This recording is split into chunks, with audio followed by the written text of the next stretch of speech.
Welcome to Collaboration Conversations. I'm your host, Regina Partain Bergman, CEO of Bridgeport Strategy and co-founder of the CEO Holy Grail.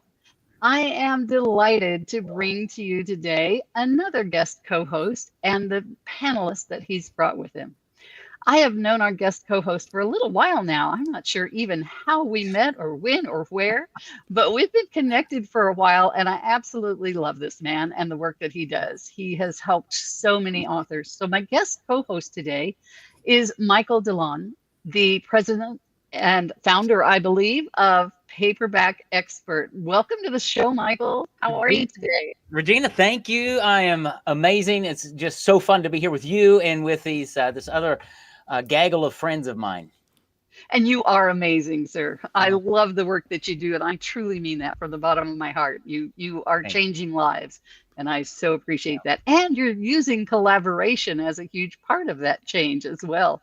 So hopefully we'll get to that today and how you're doing that. Absolutely. So, Michael, would you tell the folks a little bit about you, a little bit about your journey, how you got to this place, who you serve, and why that's important to you? Yeah, well, absolutely. I'll try to do it in the condensed version. So I started my company, Regina, when I escaped from prison. And that was a few years ago. Now, it was not a literal prison, okay? It was not. It was an emotional prison because I was in a family ministry with my wife doing, building godly marriages. And they went through some corporate reorganizations. I got thrown into some jobs there that just were not a fit for me. So I spent 2 years in prison, a job I hated, at a ministry that I loved. And after 2 years, I got fed up. It sucked me dry. And I talked to my wife and prayed and said, God, I got to get out of this place. And he asked me what I wanted to do. Now, way before that, I was in Christian radio marketing and sales. And that's where I learned how to do marketing for small business owners. And so in January 1st, 2013, Regina, I escaped from prison. And when I broke free, escaped the guards, I started a marketing consulting firm in Little Rock, Arkansas. And I would come out to you and talk to you about growing your business. And we had a great conversation. You love me. And you'd say, Michael, who else have you helped? And I'd say, well, I've built marriages and families at Family Life. And you'd say, Michael, well done. Way to go. Oh, look at the time, Michael. I got another appointment coming up. And you'd usher me out the door because you didn't see me as a marketing guy. You saw me as a ministry guy. And so I had to change that perception in your mind. And so I was at my church one day praying, and God gave me the idea to take all of my marketing ideas and put them in a book. And so I did. So in 2013, I wrote my first book on marketing. Then I would call you. I'd set an appointment. I'd mail a copy of my book to you. I'd walk into your office a week later, and there it was, my book on your desk, dog-eared, highlighted, underlined. You read my book. And in that meeting, Regina, you'd say, now, Michael, in your book, you said, how do you help me do that? And you'd hire me. Then you'd refer me to somebody and they'd hire me. And I started getting clients and I went, wait a minute, this is a really cool thing to do. Why don't business owners write books? So I created a system and eliminated all the barriers and started a company that today is Paperback Expert, where we are a professional book publisher serving busy entrepreneurs, where we help you create a book without writing a word. And then we teach you how to use your book to gain more clients. So that's a real condensed version of my journey. We work with busy professionals, whether you're a SaaS company owner like Ryan, whether you're a chief financial officer like the other Ryan Kimler, whether you're a financial advisor or a coach to financial advisors, Rob, or it really doesn't matter. Those are our core verticals, attorneys and financial advisors and tax resolution and things of that nature, coaches. But we can help any expert create a book because you can talk about it and you don't write a book with us. We speak anyway. Got a whole journey. Why do I do it? Because it changed my life. It gave me the VIP fast pass ticket past everybody else that was trying to get your attention. I got to the head of the line. And because I'm an author, I instantly have credibility and authority. And you listened to what I said and you hired me. That changed my life and my business. That's the joy I get to do every day, helping other business owners not only change their life and business, but that of their audience, that of their clients. Yes. Change lives. Yeah. Love it. So awesome, Michael. That's wonderful. Would you please introduce each of our panelists and have them share a bit about their journey, who they serve and why? I will. Yeah, I'm sitting here trying to figure out eeny, meeny, miny, mo. So I'm gonna go to Ryan Weiss. Ryan's a friend of mine. He's a client of mine. He's also a #1 Amazon bestselling author of optics. And so I'm going to let you take the show, Ryan, and share with us a little bit about you and your background. Yeah, thank you, first of all, for having me on the show today, Regina and Michael. It's an honor to be here. I'm excited to share a little about my history. And so I started my first entrepreneurial venture when I was 16 years old. My youngest brother still runs that business today and has grown it exponentially from where it started 25, 30 plus years ago. And along the way, then I went and got degrees in chemistry and finance. So I was very technical in nature, and I really started looking at the world through the lens of process and thinking about, I'm going to solve the world's problems with process, until it hit me smack in the face about a year into my career that process without people is just wasted. And so I have really, over the last 25 plus years of my career now, evolved this system called optics, where we intersect people and process, because great people, the right seats, the right people in your organization is essential to do what you need to do. But there's also this statement or this concept. W. Edwards Deming many years ago said, a bad system will beat a good person every time. So even if you hire the right people, you have the right people, you're engaging the right people, if you have a bad system, you're going to chew them up and spit them out. Yeah. So what I've done is built this system called Optics, and Michael has helped me. As he said, I'm a client of his. Write the book, Optics, so opticsbook.com. Optics is all about the intersection of people and process. So I help business owners, typically in the $10 million to $100 million range, of business owners who are looking at their company, their system, their processes, and they're saying, wow, I need better alignment. I need better accountability of my team. I need better focus for my team. And so we've developed a software platform. We help organizations to execute on their strategies. And I've also got an outsourcing team, a business process outsourcing team, that is not only using our software platform, but we're also refining it with our clients. So that's exactly who we help to streamline their operations, improve those handoffs that happen between departments as you go from a small startup company to a company that now has departments and handoffs and interactions between people that you need to solve. That's exactly the type of problem that we try to help solve. That's amazing. You and I will definitely be having further conversations, Ryan. Fantastic. We have the same audience, the same client avatar, if you will, pretty much. And so we'll have to look for some opportunities to collaborate on that. Fantastic. Very excited. That's awesome. Thanks, Ryan. Michael. Great background. We could talk for hours and hours. Matthew, I'm coming to you next, because Matthew's one of the guys that we started a collaboration with his company years and years ago, actually. And then he pivoted and created some new cool things. And so we re-engaged with him a few years ago, and we still use Matthew's company in our business every month. They're a phenomenal collaborator, and I'm going to let you, Matthew, talk about what you do. Well, thank you, Michael, Regina. Thank you for having me on. Just briefly, my background, I'm from Central Pennsylvania. Grew up in a small town north of Altoona, Pennsylvania, which some of you, if you've been following the news, you've heard of that city. So one of my first entrepreneurial endeavors as a kid, I remember back, I guess I am old enough for when you had cassette tapes, and my grandparents had a recording studio. They pretty much worked for themselves their whole lives, doing a few different things. And I did the graphic design for those little inserts that you would put in the cassette tapes.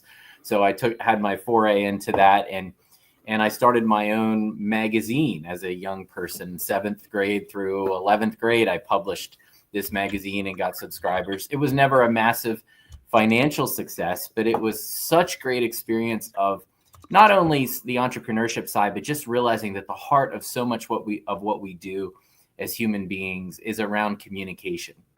It's around sharing ideas, sharing experiences, and sharing common interests. And that's been my approach to business ever since. So actually, long time fast forward, I'm married, 5 kids, raising a family, busy life. And my wife and I decided it would be a great idea about 10 years ago to move our family, and I went to law school. And actually, Gift Hopper was the business that I'm operating. It was my going through the law school classes. I had to have some kind of an entrepreneurial outlet, even though learning the law was fascinating. So I'm a lawyer by day and an entrepreneur by night. But really, we have a team of people at Gift Hopper who operate it day to day, and we provide a service that basically we send all kinds of things, but different gifts in the mail. We brand it to the company that's hiring us to send it. And we cut through that noise. Back in the 90s, in the 80s, when I was growing up, there wasn't nearly as much chatter. And as you all know, and all of the audience knows, we're competing for attention constantly.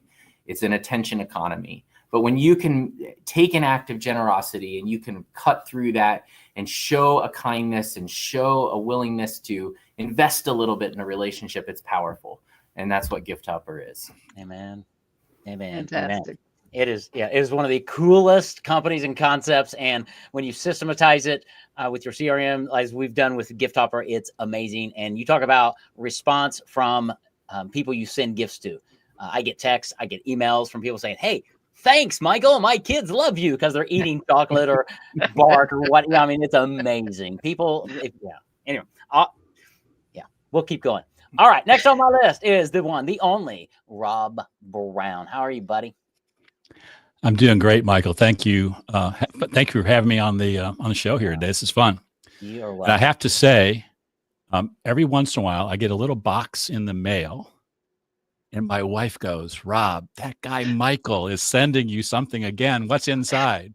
And very rarely does she enjoy what's inside as much as I do. In fact, sometimes she doesn't touch it at all.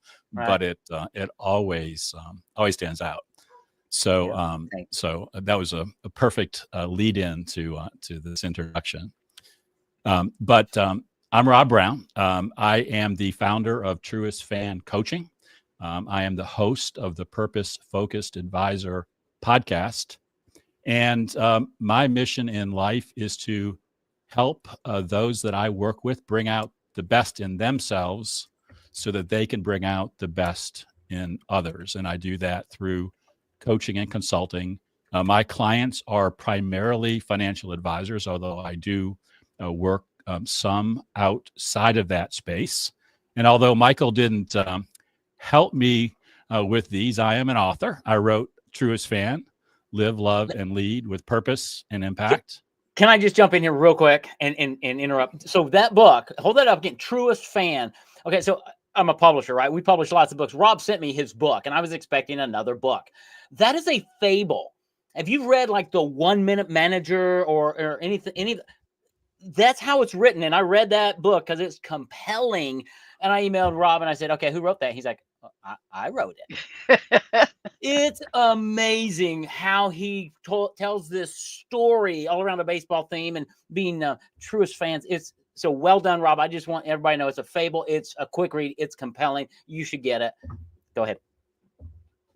Well, I mean, what more can I say? I think maybe I should end there. I would say that I do have another book coming out called The Truest Fan Blueprint. Yeah. And it's kind of an implementation guide. It's the steps that I use to help my clients to be their best and as I said, to bring out the best. That's awesome. That's awesome. All right. Well, before I go to Ryan Kimler, I got to go backwards just a minute to talk with Matthew. Do you know when you were designing those little things inside the cassette thing? Did you know that has a name, that thing that goes inside the cassette? I probably knew it at one time, but I don't remember. It's called the J card. Okay. Because you flip open the top of the cassette and it looks like a J. Yeah. And that's the name of that card that you designed. It's called the J card. How do I know? Because, well, I'm that old. So anyway, I just had to throw your background in radio. You must have seen 1 million of them. I saw 1.5 million of those. I remember, dude, and this is not part of this, but I remember driving my Chevy Vega wagon. Now, it was a chick magnet. I'm telling you. Driving my Chevy, and I'd reach back in the back and grab one of those big suitcases that they used to have cassettes in, right? Yeah. And it was upside down, so I could hold 48 cassettes. And man, Steve Jobs had nothing on me, dude. I'm telling you. Yeah. Oh, the good My old days. suitcase had 8 tracks in it. 8 tracks, the precursor. Oh, that's so cool. I love 8 tracks too, man. So many good memories of 8 tracks in my brother's VW Bug driving to church with probably like, I don't know, AC/DC or something like that, blaring through an 8-track tape player. It was great. Put you in the mood to worship. All right. I love it. I love Ryan, it. we got to get to Ryan Kimler. Ryan's a dear friend of mine. He's he is the net profit CFO, actually. And Ryan works with, well, I'm going to let you tell them who you are, but I'm just glad you're here, buddy. He's great. He's also the #1 Amazon best-selling author of Bottom Line Profits. Ryan Kimler, welcome aboard. Yes, thank you for having me. I'm excited to be a part of this group today. As Michael mentioned, I really view myself as a financial coach for businesses. Work with a lot of law firms.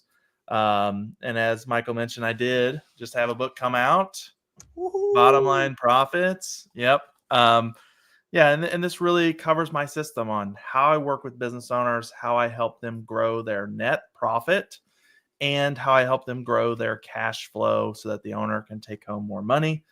And that's really what I do. I mean, obviously I have a background in accounting, which is boring, right? So I try to make that as fun as possible and really help businesses grow. You know, that's growing and improving your business is something that people get excited about. And so that's really what I'm focused on and what we do at the Net Profit CFO. Fantastic. So What a group, Michael. Good job. aren't they great? I mean, but you know what, Regina, when you and I started talking about this, and I thought collaboration, these are the people that came to my mind top. I mean, I could have probably made a list of 20, but these guys here, in one way or another, we've always collaborated at some level to do stuff together, and it's relationships. When you get right down to it, that's where the collaborations really begin. And I mean, I could go on and on about different stories of different people on the screen, but it's relationship. And I think you can tell just by how each one talk and how we banter back and forth. This is not the first time we've been on a Zoom together. And that's part of the collaboration that we have with one another. It's awesome. And I love the banter back and forth. And it's so clear, yes, that you're all on the same page. You're all in sync with one another. And so now, Matthew, do you have I know you published a magazine for a while. Do you have a book as well at this point? I do not have a book. You do not. Are you still doing a magazine at all? No, that was a childhood project that I did. Just a childhood through project. high school, Okay. yeah. But Regina, you know a guy you could introduce Matt to. I do. I'll work on that, Michael. Yeah. He definitely needs a book. He did. He needs a book. And I think even though you don't have a book at this point, Matthew, I still think you can contribute to answering this question. Okay. Based on everybody who's in the room. So as I'm listening to you and thinking about this, I want to start us off by we're talking about collaboration. So how has being an author, whether that's your magazine, Matthew, or publishing a book, how has having that enhanced your opportunities and abilities to collaborate with others? What's the collaborative benefit of having a book? Who wants to go first? Ryan Weiss. Well, I think, so great question, Regina. I think it's done a couple of things. One is it's opened up a much larger network for me in terms of the folks that I've sent those books to, in terms of folks who've purchased the book or asked for copies of the book, things like that. I think it's established a place of credibility where folks can start that interaction. And in the book, Optics is all about collaboration. We look at how do you create those work streams in your business. And so it's opened up some just amazing conversations with folks about the handoffs in their business between departments, or the collaboration between departments in their organizations. So I think that's the two things. One is being an author and being involved in the community and networking and getting those types of opportunities. The second piece is the book is really about collaboration within your organization, and opened a lot of conversations around that. So they kind of both of those parts. I love that you brought in the departments element, because I think oftentimes that's not the first thing we think of when we think about collaboration. But Absolutely. But it's you so have a critical. business, You got to it's do it. critical. Absolutely. Absolutely critical. Thank you. Appreciate that, Ryan. All right, Well, Rob Brown, I'm picking on you. You got anything going on? Yeah, I guess at the heart of the Truest Fan is being a collaborator, because it's all about being your own truest fan, but being the truest fan of others, and making that an intentional part of what you do on a regular basis, to really be that cheerleader for other people, so that they can be the best versions of themselves. But and I'm not trying to brag. I just showed you two of my books. I actually have one other, and that was it's a book called Delivering the Ultimate Client Experience, and that was a book that I wrote because I wanted to be able to collaborate with other people who work with the same audience that I do, and give them something very valuable that they could share and use themselves, but also be able to really understand, what I do and how I help. And so all of my books kind of have that purpose of, this is a way that I can share something that I believe in, something of value, that will be beneficial to the person getting it, so that they can then be able to collaborate me and share it with other people. And even my clients have bought multiple copies of Truest Fan and shared it with their clients. So it's created collaboration on top of collaboration. So I bet we could talk about collaboration for the rest of our time together. Yeah. And the word that I really picked up on that you used there that I think is so critical is being intentional about our collaborations. Not just letting them happen, but being intentional about them. I think that's really important.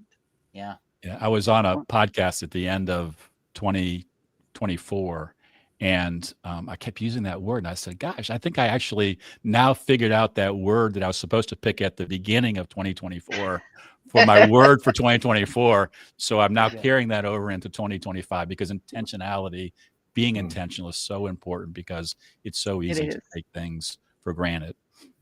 Yeah, absolutely. Ryan Kimler, you got any good for the cause? And then Matthew, I'll come to you for a second.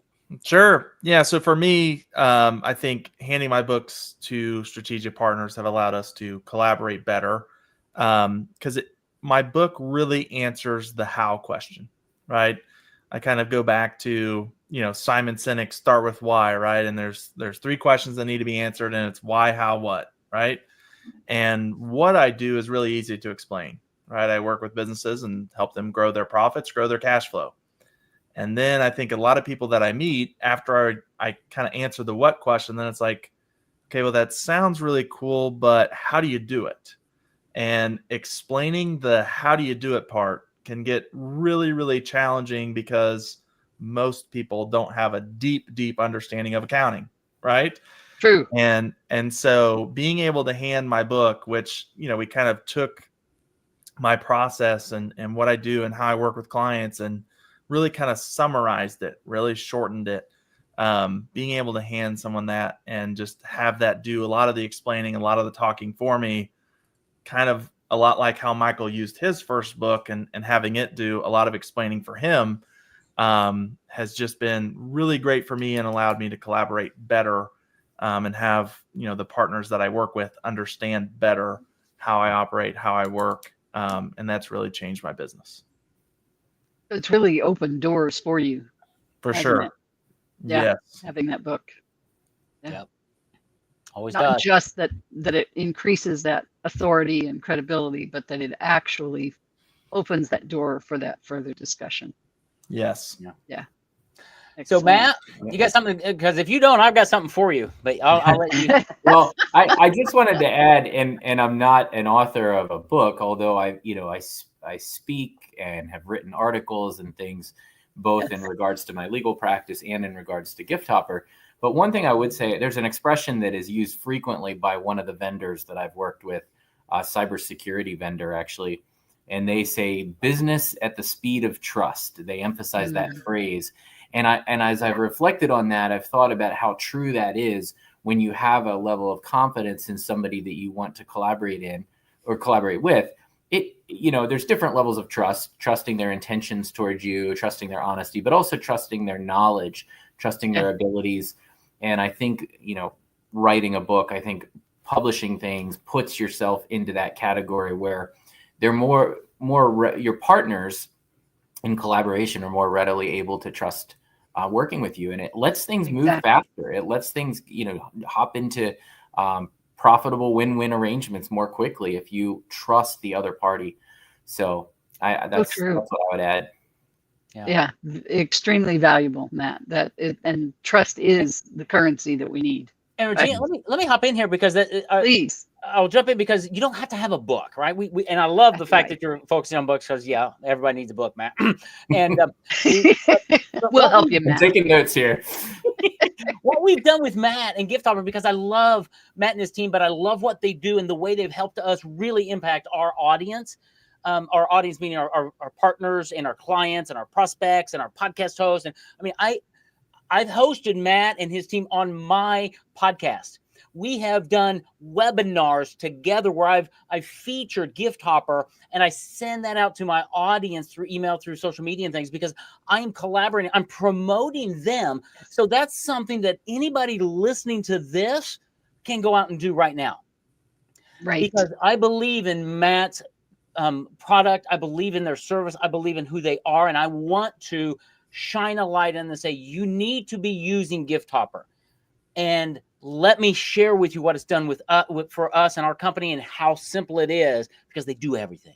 And so that's how we've collaborated with them in one level that anybody watching this could start doing that with one of your partners, is share them with your audience through a podcast or a webinar or a LinkedIn Live, right? Yeah. Right. And we've appreciated that very much, Michael. And your confidence in us has meant the world to us. Yeah, you're welcome, brother. Happy to do it. Yeah, excellent tip there, Michael, too. That there are many ways that we can collaborate, right? Absolutely. And we can promote those. And looking for that win, that building up that other person comes back as a win to you, right? Absolutely. It's a Well, so much so, it's so much fun, So we did a training with Matt, right? And we shared them with our audience.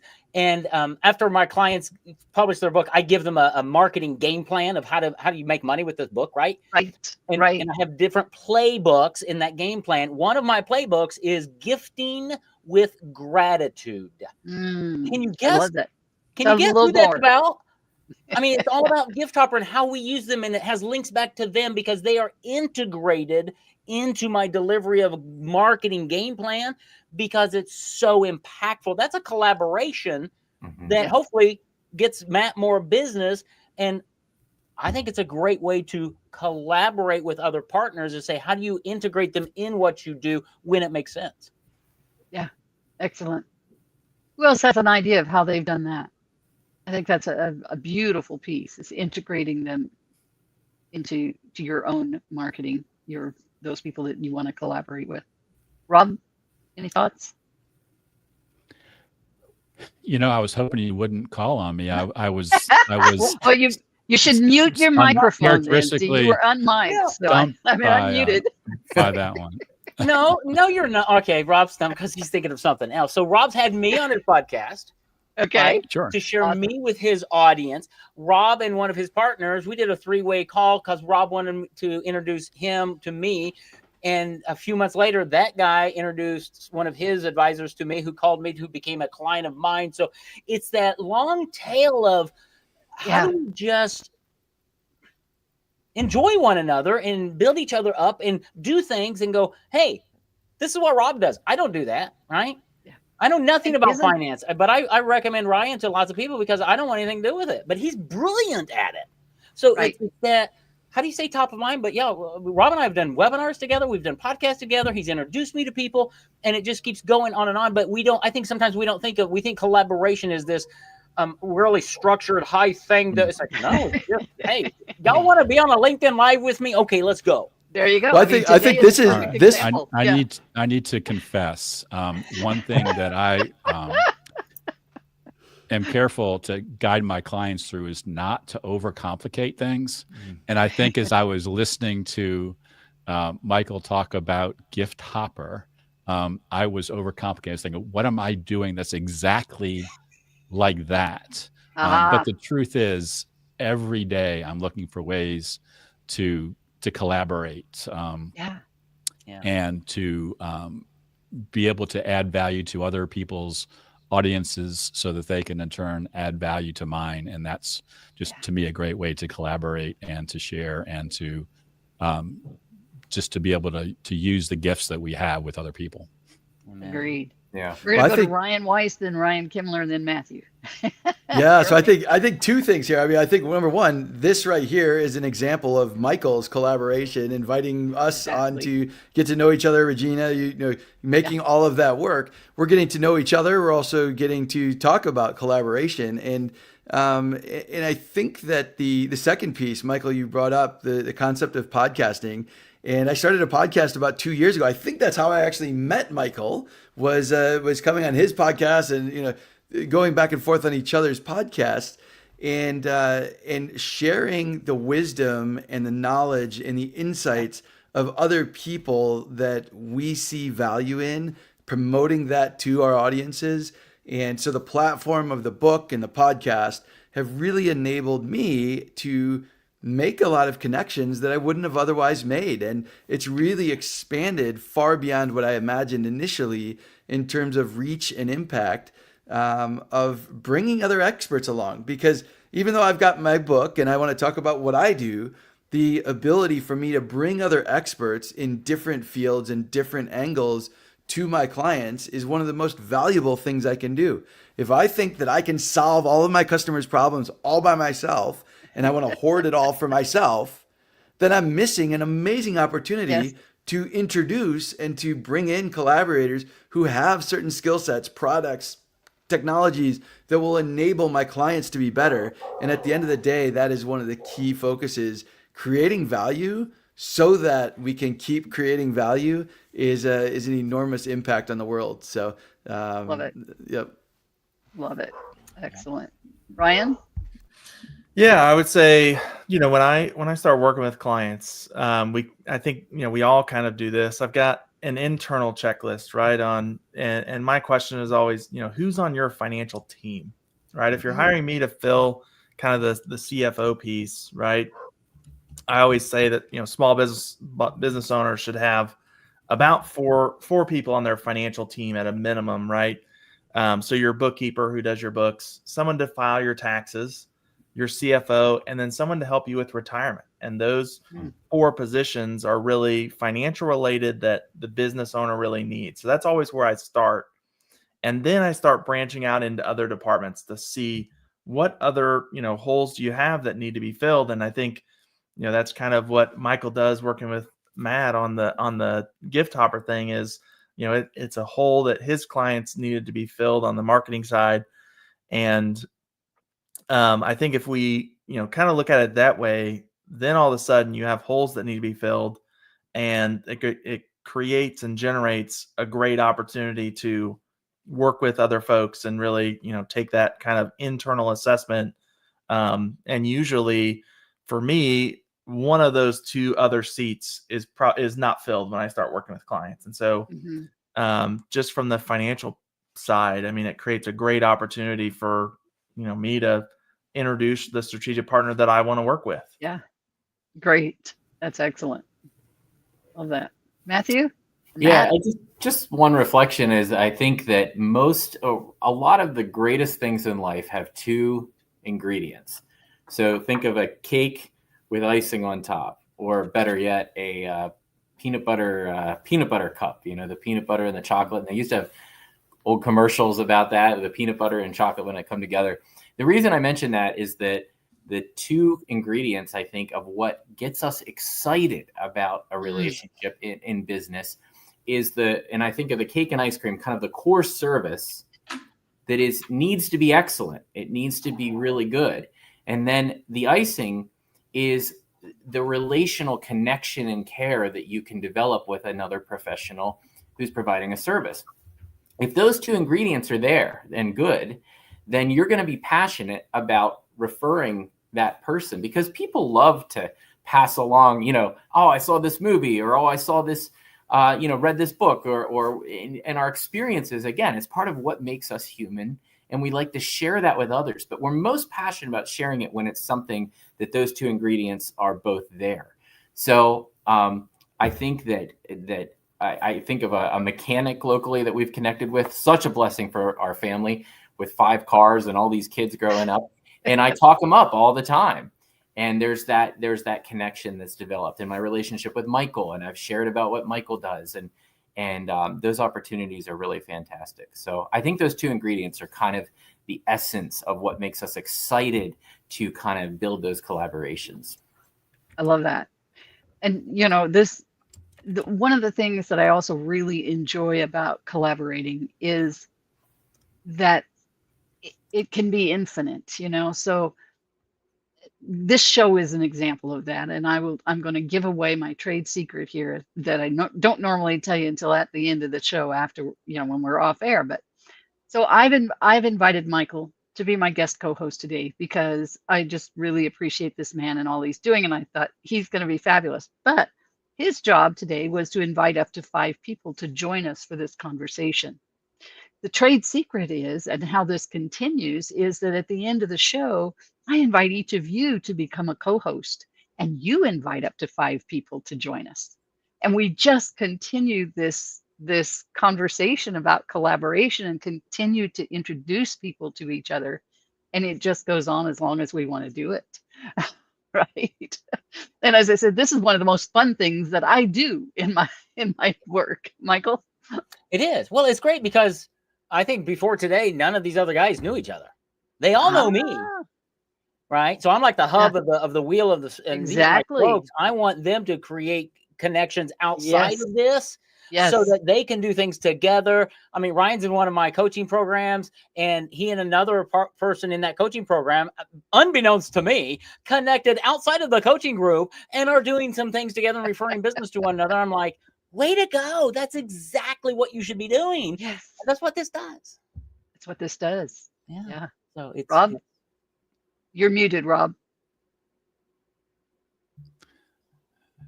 Michael, and though Ryan Kimler and I have not done any work together, we were actually on a roundtable call yesterday with another friend of ours, because you introduced us to Doug, and so we share that in common. So I think that is that kind of infinite nature, and when you collaborate a lot, you tend to run into the same people over and over again, and the relationship gets deeper with that person or that organization, but it also gets wider because there's greater confidence in sharing and collaborating. How very cool. And actually, I think I'm going to jump in here. I think, Michael, I introduced you to Doug. I believe. I think you're probably right. So the circle continues. It is, quite the circle there. Yeah. So what I think what we find, Regina, when we're thinking about collaboration, all pretense is gone, right? We're not here to say, well, I'm going to introduce you to 3 people. Can you introduce me? No, it's just like, I'm doing. You're doing it out of the goodness of your heart, because you love them and you want them to succeed, and you say, oh, you're missing out on Rob. Oh, wow. Have you not read his book? Oh my goodness. It's all of that, right? It is. It absolutely is. All of that. Yeah. Makes life so much more fun. It does. Yeah. And I know I'm going to be talking to each one of you as I've listened to your introductions. I'm like, I need to talk to him. I need to talk to him. We need to talk. Yeah. You know? Yeah. Wow. The impact and the power that's just in this little group right here is amazing for anybody listening. If you need any of their services, just reach out and get them. I know the contact information is coming, but they're amazing people.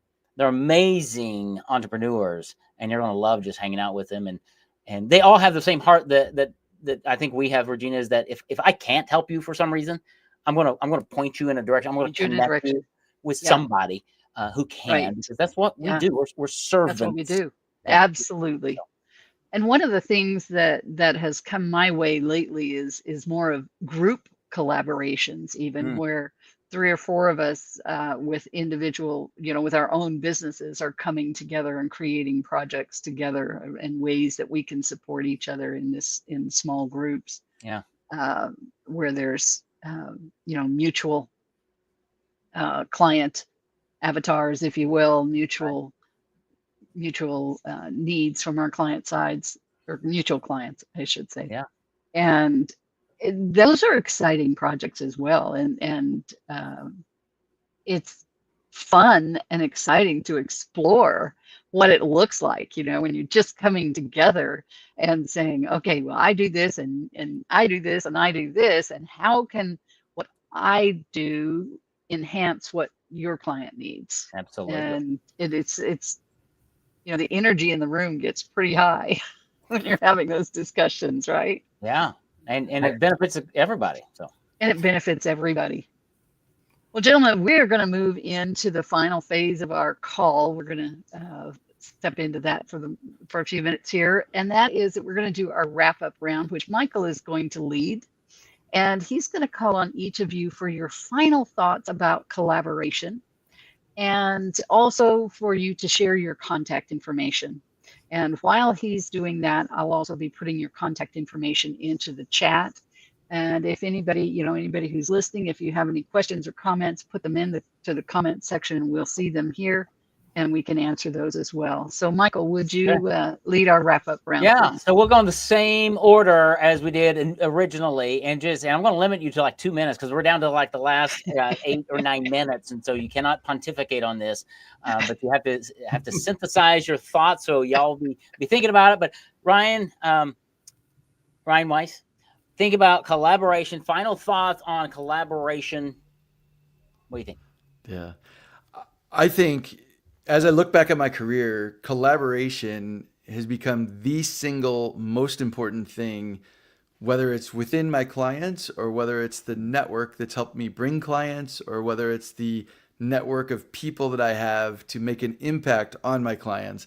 I think collaboration is the biggest thing. When we get into a mindset of competition, competition's important, it has its place.